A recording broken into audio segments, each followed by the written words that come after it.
Thank you. I like that, a revolution. Thank you so much. Last week, I was at a forum that was convened by the Department of Labor and its Women's Bureau, thank you, continuing the national dialogue that was launched by the historic Forum on Workplace Flexibility at the White House last March. At that event, I shared our research that the 21st century workforce bears little resemblance to the workforce of the 20th century. It's not our mother's or our father's workplace. And neither is the business environment in which companies operate. In this 24/7, fast-paced, highly competitive global economy, it's no wonder that our studies find that the health of the American workforce is declining. And no wonder that we find that stress is increasing and that employees are experiencing a very serious time famine. It's also no wonder that we find that 87% of all employees, rich and poor, from all different backgrounds, from all different industries, say that flexibility would be extremely or very important to them if they were looking for a new job. And it's no wonder, as Hank said, that we find that employees in effective and flexible workplaces are less stressed, they're more engaged in helping their employers succeed, and they're much less likely to look for a new job. In fact, 71% of those in effective and flexible workplaces are not likely to make an effort to find a new job in the coming year, compared with only 45% who have low access to flexibility. After a morning of dialogue at last week's forum about the need to increase workplace flexibility, Sarah Manzano-Diaz, the director of the Women's Bureau, said, okay, enough talk. What are we going to do? Be specific. What's needed? In response, participant after participant said we need to take a business-to-business approach. And participant after participant called for partnerships with the leading business organization, SHRM. Well, you can imagine how I felt last week because it was a big secret. It was all I could do to contain myself because I knew that today I would be standing here beside Hank Jackson announcing our partnership. We think, as you do, that this is a really historic partnership, that these, not just for our organizations, but for all employees and all employers everywhere. We read a lot about partnerships in the news these days, and not to be immodest, I think that this partnership is going to do more to benefit employers and employees than almost all that we read about. I mean, maybe we take an exception with what Google and Facebook did, but than most of the other ones we read about, I think that this is, in fact, revolutionary.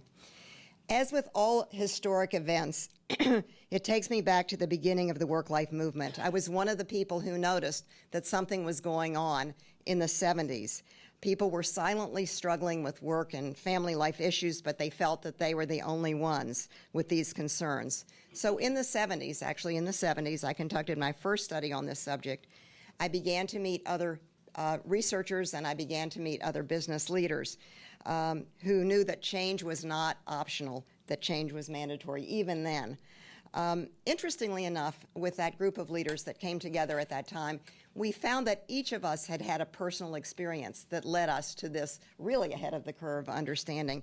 With me, it was the supportiveness of the college where I worked when I had a very difficult pregnancy, and it kept me at that organization for 25 years. I was so grateful. One of those leaders whom I met then was the inestimable visionary Ted Childs, then at IBM, whom you will hear from later. During those years, we not only conducted research on the impact of the problem and the benefits of the solution. When Ted was involved, the solutions were always game-changing. And Mike Carey is here today, the chair of our board, and he was one of the people whom I met at that time. Another person I met at that time was Kathleen Christensen. She's also an inestimable visionary. She eventually left academia and went to the Sloan Foundation and spent a lot of money in trying to understand the problem from many different academic disciplines. And yet they all seem to point in one direction, workplace flexibility. These studies found that when employees and employers prospered, when employees offered flexibility, which includes when and where and how much we work, also flexibility over our careers, as we'll hear from Sharon Allen, and a culture that supports the use of flexibility by the employees who have it and doesn't jeopardize them for using it. So in 2003, along with Georgetown, who started another initiative. When Work Works was launched with Sloan funding as an experiment to see if we could create solutions. We call When Work Works, and it's a bit of a tongue twister, but we call it that because it's our basic belief that work has to work not only for the employee, but for the employer. And here's what we've done over these past 8 years.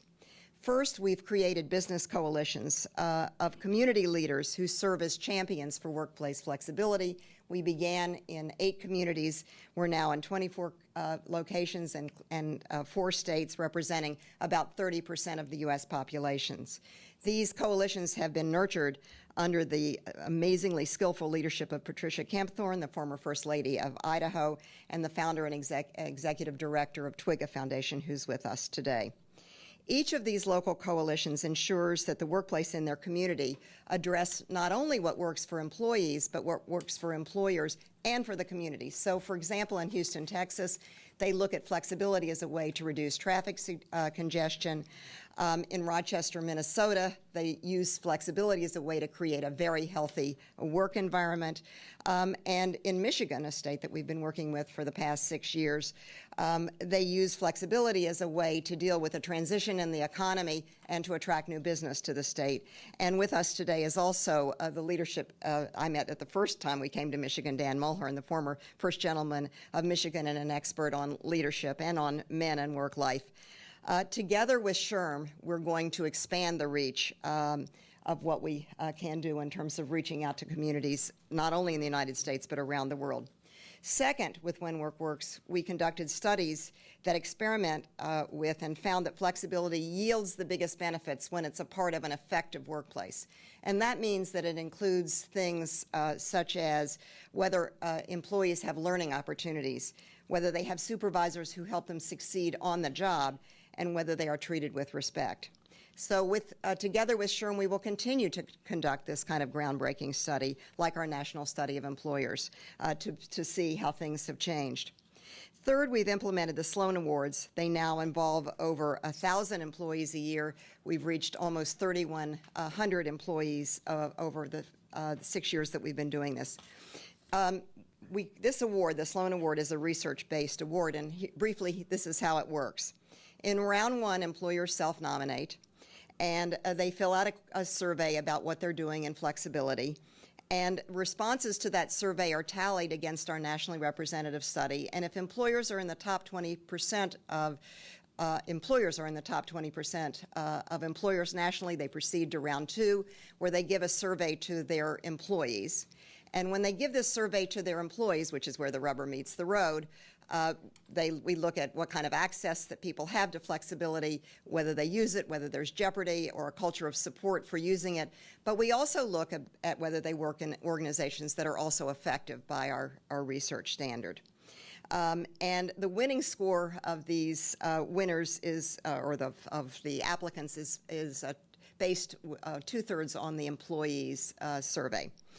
All the companies receive an individual benchmarking report, and all companies are written up in our guide, which is a compendium of wonderful things that companies are doing around the country. So together with SHRM, we're going to continue to do this, to conduct new research, as I said, and Hank said, to provide new technical assistance and create new tools for employers, to expand our Sloan Award all over the place, to share what we find through books like the guide, and benchmarking reports that each employer receives, and, as Hank said, to conduct an annual work-life conference.